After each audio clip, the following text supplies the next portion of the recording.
अस्सलाम वालेकुम। हमतन गोश में खुश आमदीद। तमाम नए आने वाले दोस्तों से गुजारिश है कि हमारे चैनल हमतन गोश को लाइक, शेयर और सब्सक्राइब करें और साथ ही बेल आइकन को प्रेस कर दें ताकि हर नई आने वाली वीडियो का नोटिफिकेशन आपको बर वक्त मिल सके। और कमेंट बॉक्स में अपनी कीमती आरा से ज़रूर आगाह कीजिएगा। शुक्रिया।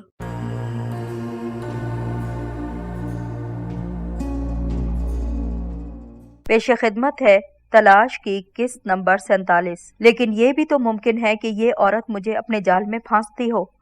मैंने सोचा वो थी भी तो ऐसी चीज, बड़े बड़े पत्थर के सनम भी उसकी एक जुम्बिश से मोम की तरह पिघल सकते थे। और सबसे बड़ी बात तो ये थी कि उसके बारे में यकीन से कुछ कहना मुश्किल काम था। मेरे जैसे इंसान के लिए भी उसकी तह में उतरना मुश्किल काम था। मैं नहीं कह सकता था कि अंदर से वो क्या थी, क्या सोच रही थी और क्या करना चाहती थी। मैंने मोहतात लहजे में कहा, तुम बहुत ज़हीन औरत नजर आती हो, लेकिन क्या हशमत अली खान से शादी करते वक्त तुम्हारी जहानत ने तुम्हें खबरदार नहीं किया था कि तुम्हारी जिंदगी में कभी ऐसा मोड़ भी आ सकता है? हशमत अली खान से शादी? उसकी रोशन पेशानी पर हल्की सी शिकनें उभर आईं। फिर वो धीरे से हंस पड़ी और मेरे आसाब में जैसे गुदगुदी सी होने लगी। शायद तुम मुझे हशमत अली खान की बीवी समझते हो, वो बोली। उस खबीस की बीवी नहीं हूं मैं। वैसे भी उसे किसी एक बाज़ाब्ता और बाकायदा बीवी की क्या जरूरत है? मुझे हैरत का झटका सा लगा। वो हशमत की बीवी नहीं तो फिर कौन थी? लेकिन इससे पहले कि मैं उससे कोई सवाल करता, उसने मुझसे सवाल कर लिया। तो तुम इस घर को हशमत अली खान की रिहाइशगाह समझकर घुसे चले आए थे यहाँ पर? मैंने अस्बात में सर हिला दिया। वो जैसे किसी बच्चे की मासूमाना शरारत पर अचानक से हंस पड़ी और फिर बोली, रास्त कदम उठाने के कुछ ज्यादा ही आदी मालूम होते हो तुम। हैरत है कि इस कदर कम मालूमात के बावजूद तुम यूं इस वादी में घुस पड़े। तुम्हारी इस जुर्रत पर तुम्हें सलाम करने को भी जी चाहता है मेरा, और इस अमर पर देवताओं का शुक्रिया भी अदा करना जरूरी मालूम होता है मुझे कि तुम किसी गलत जगह नहीं घुस गए। तुम्हारी इत्तला के लिए बताए देती हूँ कि हशमत अली खान के घर में घुसना इससे भी कहीं ज्यादा मुश्किल काम है। उसके तमाम मुहाफिजों को हलाक करने के बाद भी तुम अंदर दाखिल नहीं हो सकते जब तक वो खुद तुम्हें अंदर ना बुला ले। और फिर वो अपने मकान की असल इमारत में भी तो नहीं रहता, तहखाने में रहता है, हर एक से छुप कर, हर एक की नजरों से छुपा बैठा है वो। मेरी उलझन कुछ ज्यादा ही बढ़ गई थी। मैंने उसकी बात काटते हुए कहा, खैर अब हशमत अली खान को तो गोली मारो, ये बताओ कि तुम कौन हो? हशमत अली खान इस बस्ती का मनोची है। शायद तुम्हें इल्म न हो कि मनोची, मुझे मालूम है कि मनोची क्या होता है। मैंने उसकी बात काटकर तेजी से कहा, तो फिर तुम्हें ये भी मालूम होगा कि पाई क्या होता है? वो पहलू बदलते हुए बोली। गुफ्तगू में वक्फा पाते ही वो सिगार का कश लेना बिल्कुल न भूली थी। मैंने अस्बात में सर हिलाया तो वो बोली, मैं इस बस्ती के साबिक पाई की बीवी हूँ। सेंड्रेला मेरा नाम है। मैं योर्शियन हूँ। वो मुस्कुराई, लेकिन इस बार उसकी मुस्कुराहट में अजीब सा हुज़्नो मलाल मैं देख सकता था। एक तो वो बच्चों की कहानियों वाली सिंड्रेला थी ना, जिसकी जूती खो गई थी। मैं तो वो सिंड्रेला हूँ जिसका सब कुछ खो चुका। सिर्फ जूती वाली सिंड्रेला नहीं हूँ मैं। ओह, मैंने एक तवील सांस ली। अब बात बिल्कुल साफ हो चुकी थी।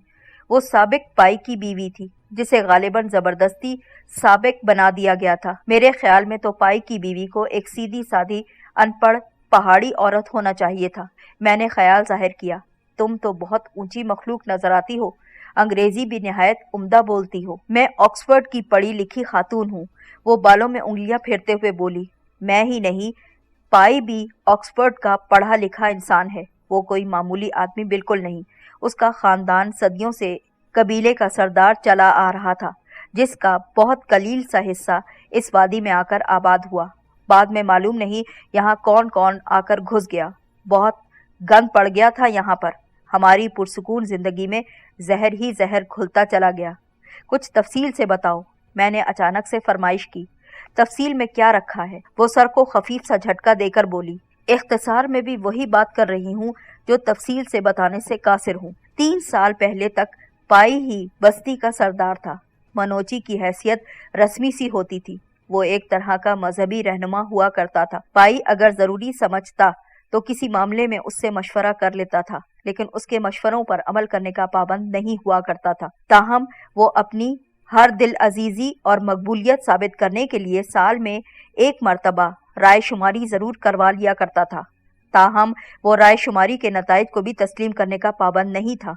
इससे उसे सिर्फ अपनी मकबूलियत का अंदाज़ा करने में मदद मिलती थी। अगर वो महसूस करता कि उसकी मकबूलियत कम हो रही है तो वो अपनी इस्लाह के लिए ज़रूरी इक़दामात उठा लेता, मुशीरों की खिदमत हासिल कर लेता था।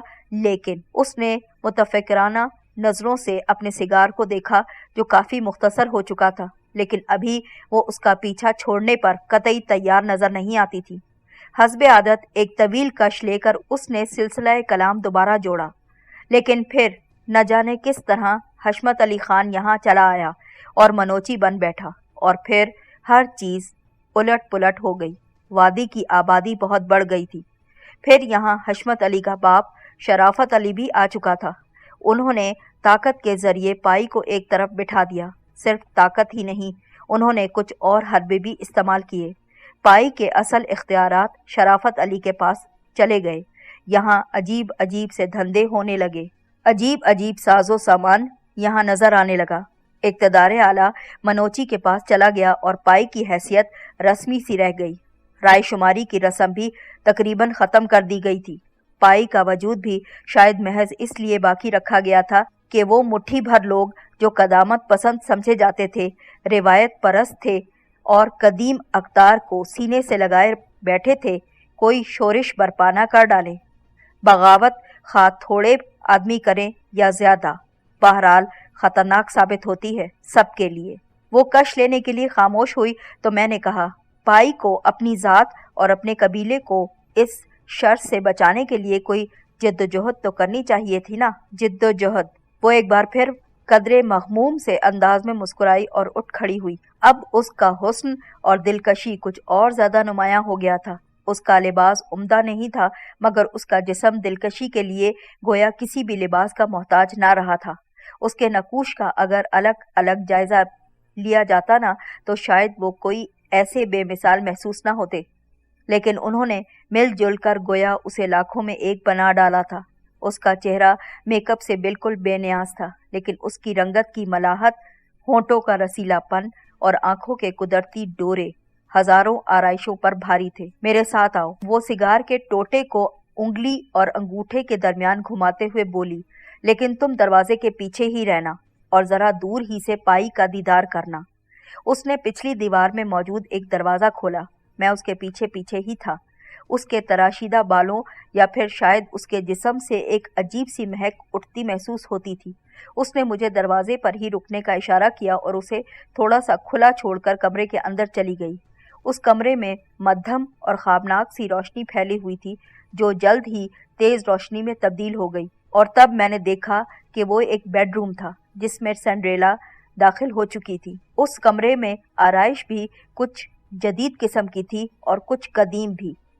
किसी चीज को देखकर अमारत और खुशहाली का, और किसी चीज को देखकर दुख, गुर्बत और अफलास का एहसास होता था। कुछ अजीब तजादात का मजमुआ मैं यहाँ देख रहा था। इस कमरे में कुछ अजीब सी चीज थी। एक तरफ दीवार के साथ पुरानी तर्ज का एक डबल बेड लगा हुआ था, जिस पर शबखाबी के लिबास में गावतकिये के सहारे एक शख्स दराज था। उसने गालिबन तेज रोशनी महसूस करते हुए आंखें खोली थी, या यूं कहना चाहिए कि खोलने की कोशिश कर रहा था, लेकिन इसमें उसको कुछ ज्यादा कामयाबी हासिल नहीं हो रही थी। अजीब गोलाई लिए हुई सी आंखें थी उसकी, उनमें कुछ ज्यादा ही नमी तैर रही थी। पता नहीं क्यों अजीब सी आंखें थी उसकी। वो शख्स गोया एक आलीशान इमारत का ढांचा लगता था। उसका रुआं रुआं बताता था कि कभी वो काबिले रश्क शख्सियत का मालिक रहा होगा। उसके देखने के अंदाज से जाहिर होता था कि उसे सिंड्रेला की सूरत साफ नजर नहीं आ रही। ताहम उसने एक मजबूरी की सी मुस्कुराहट के साथ कुछ कहने की कोशिश भी की थी, लेकिन नाकाबिले फहम अंदाज में मिनमिना कर रह गया था। सिंड्रेला ने उसे सीने तक कंबल से ढांप दिया और हथेली से यूं उसकी आंखें बंद कर दी जैसे उसकी रूह कफ़से अंसरी से परवास कर चुकी हो। उस शख्स ने दोबारा आंखें खोलने की भी कोशिश बिल्कुल न की, और सिंड्रेला वापस उसी कमरे में आ गई जहां कुछ देर पहले तक हम दोनों बातें कर रहे थे। उसने दरमियानी दरवाजा बिल्कुल बंद कर दिया और मुझे एक दीवान पर बैठने का इशारा कर दिया। मैंने नेफे में उड़सी हुई स्टेन गन कुछ और ऊपर को खिसकाई और बैठ गया। खंजर और डार्ट गन मैंने पहले ही अपने ठिकानों पर रख लिए थे। सिंड्रेला दोबारा अपनी कुर्सी पर जाकर बैठ गई। सिगार का एक आखिरी और निहायत तवील कश लेने के बाद जब उसकी उंगलियां जलने को हुईं तो उसने टोटा दूर कोने में रखे हुए एक उगालदान की तरफ इस महारत से फेंक दिया कि वो सीधा उसी उगालदान के अंदर जा गिरा। मैं उसकी महारत देखकर हैरान रह गया। दोनों हाथ बगलों में दबाकर उसने धीरे धीरे धुआं उगला और मेरी तरफ देखते हुए अजीब से अंदाज में मुस्कुराने लगी। उसकी मुस्कुराहट में मैं बेबसी को बज़ाहिर देख सकता था और उस शेर की सी मतानत को भी मैं महसूस कर रहा था जो मुद्दतों से पिंजरे में बंद हो मगर उसकी रूह शिकस्त कबूल करने के लिए आमादा ना हो सकी हो। इस मुस्कुराहट में इल्तिजा भी थी और जख्मी अना का खिंचाव भी नजर आता था। दोस्ती भी थी और तकल्लुफ भी, तलब भी थी और गुरेज भी, एहतियात भी थी और एतमाद भी। तुम जिद्दोजहद की बात कर रहे थे ना, वो धीमे से लहजे में बोली। अब तुमने देख ही लिया होगा, जिंदा लाशें भला कोई जिद्दोजहद कर सकती हैं? तुमने अब अपनी आंखों से देख लिया। मेरे दिल में तासुफ की एक तेज लहर सी उभरी, लेकिन मैंने कोशिश की कि मैं जज्बातियत की किसी लहर की जद में बिल्कुल आने न पाऊं। कमरे में चंद लम्हे बोझल सा सन्नाटा तारी रहा। हशमत अली जब यहाँ आकर साबिक मनोची की रजामंदी से उसे सुबुकदोश करके खुद मनोची बना तो जाहिर है कि उसका मेरे शौहर से बहुत ज़्यादा राब्ता रहा। पाई और मनोची का हमेशा ही राब्ता रहता था, लेकिन मुझे नहीं मालूम था कि कब और किस तरह पाई हेरोइन के इंजेक्शंस का आदीपन बढ़ा। मुझे जब इल्म हुआ तो पानी सर से बिल्कुल गुजर चुका था। एक इंजेक्शन के लिए वो गिड़गिड़ाता फिरता था, बिलबिलाता था और तड़पता नजर आता था। मैंने ज़बरदस्ती ये खौफनाक लत छुड़ाने की कोशिश की तो अंदेशा महसूस हुआ कि वो कहीं मर ही ना जाए। ये नशा जब एक ख़ास स्टेज पर पहुंच जाए तो उससे पीछा छुड़ाने के लिए एक ख़ास माहौल और कुछ दवाओं की बहुत ज़्यादा ज़रूरत पेश आती है जो मुझे यहाँ बिल्कुल मैसर नहीं थी। इसलिए मैं मजबूर हो गई और अब मैं सिर्फ और सिर्फ एक खामोश तमाशाई बन गई। उसने हाथ बगलों से निकालकर कुर्सी के हत्थों पर दोबारा रख लिए और एक लम्हे के तवक्कुफ से दोबारा बोली।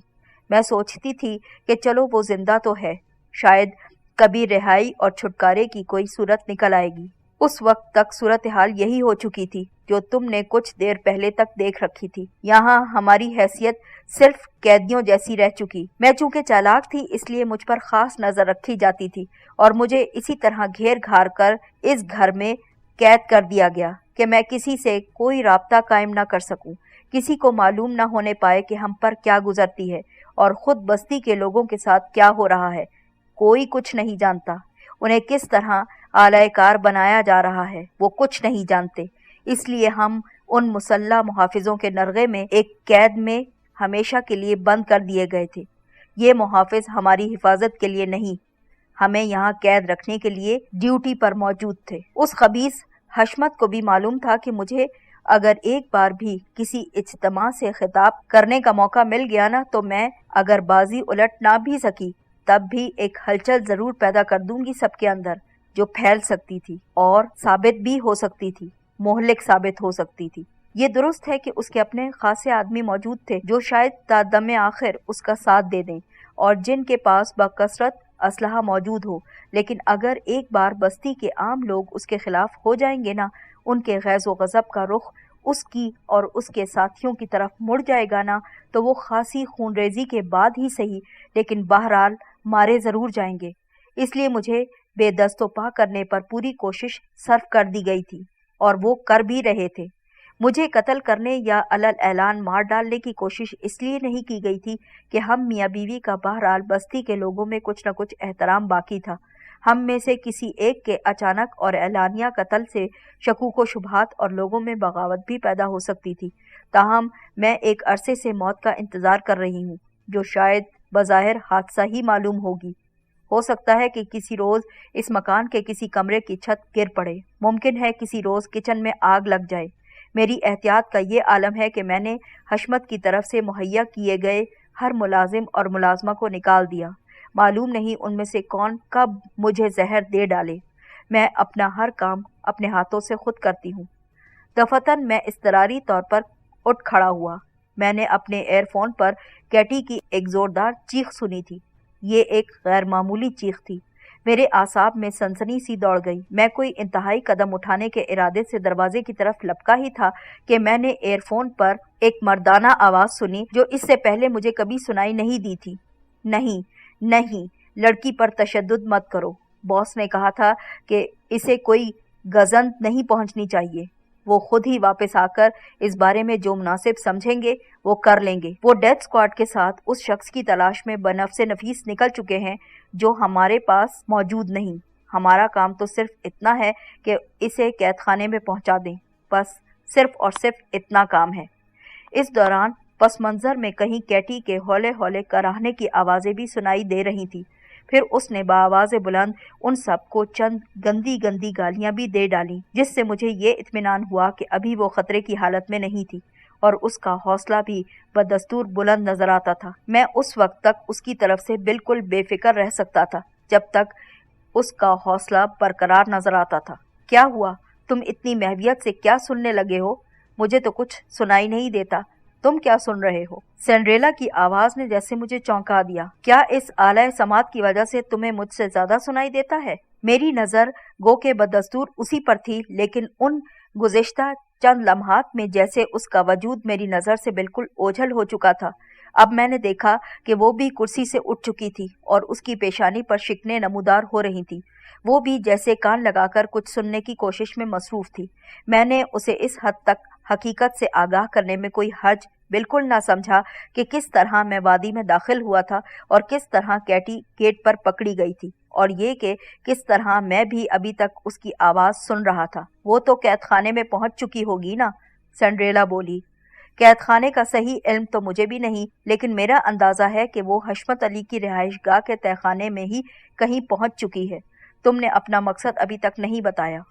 वो अपनी मुस्कुराहट को समेटते हुए मुझसे फिर सवाल करने लगी। जाहिर है तुम यूं ही मुंह उठाकर तो यहाँ नहीं चले आए ना? किसी बड़े मकसद के लिए जान की बाजी लगाकर यहाँ तक पहुंचे हो। बेशक, मैंने ताईदी अंदाज में सर हिलाया। मेरा मकसद चंद ज़ाती और चंद इंसानी वजूहात की बिना पर सिर्फ हशमत अली, शराफत अली और उनके जाननिसारों को कत्ल करना था। लेकिन अब ये बात भी मेरे मकासद में शामिल हो चुकी कि सिर्फ उन्हें कत्ल करना काफ़ी ना समझा जाए, बल्कि इस अंदाज में उनका और उनके साथियों का सफाया किया जाए कि आइंदा कोई भी उनकी जगह बिल्कुल ले ही ना सके और ना ही कोई दूसरा हशमत अली इस तरह से कहीं पर पंजे जमाकर हुकूमत कर सके। ये वादी उसके चुंगल से निकल आए।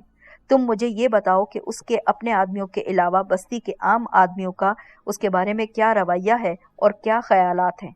क्या आम लोग उसकी आवाज़ पर लब्बैक कहते हैं, उसके कहने पर अमल करते हैं? मुझे सिर्फ इन सवालात के जवाबात चाहिए। सरे दस्त तो यही सूरत हाल है। उसने उन्हें ऐसी अय्यारी और मक्कारी से शीशे में उतारा हुआ है कि वो उसके अहकामात पर अमल दरामद करना इबादत समझते हैं। लेकिन अगर मुझे इतना मौका मिल सके कि मैं लोगों का एक बड़ा इज्तिमा बुला सकूं, अपने शौहर को लेकर उनके सामने जा सकूं और उसकी हालत दिखाकर एक वलवला अंगेज तकरीर में सारे हकायक बयान कर सकूं और बस्ती वालों को एहसास दिला सकूं कि वो किस तरह बेवकूफ़ बन रहे हैं, तब मैं तमाम तर कोशिशों के बावजूद ये तमाम बाजी पलट सकती हूँ। लेकिन जाहिर है अभी ये मुमकिन नहीं। ये तवील अमल बगैर किसी मदाखलत के तो अंजाम नहीं पा सकता। फिल वक्त अगर मैं बाहर पहुंच भी जाऊं और लोगों को जमा करना शुरू कर भी दूं, तो 2-4 जुमले बोलने से पहले ही हशमत तमाम तर खतरा मोल लेते हुए मुझे गोली से उड़ा देगा। बाद में वो किसी न किसी तरह तावील पेश करके बस्ती वालों को हमेशा के लिए मुतमईन भी कर देगा।